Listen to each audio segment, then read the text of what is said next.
మినపప్పు పొడి చేసుకున్నాం కదా, ఇది ఇప్పుడు ఇలాగా ఒక అరగంట ముందు నానబెట్టేసుకోవాలి. సాల్ట్ వేసేసుకుందాం. వాటర్ వేసుకొని మనకి గారెల పిండి ఎలా కలుపుకుంటాం అలా కలుపుకోవాలి. గారెలు వేసుకోవడానికి ఈ పొట్టుపప్పే కాకుండా గుళ్ళుపప్పు కూడా ఇలాగ ఆడుకుని పెట్టుకోవచ్చు.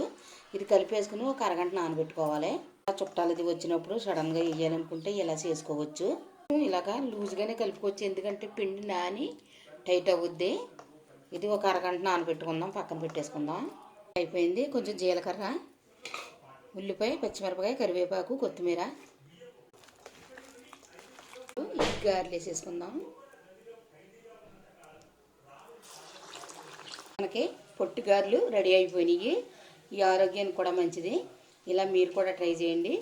ఈ వీడియో కనుక మీకు నచ్చినట్లయితే సబ్స్క్రైబ్ చేయండి, లైక్ చేయండి, షేర్ చేయండి, కామెంట్ చేయండి.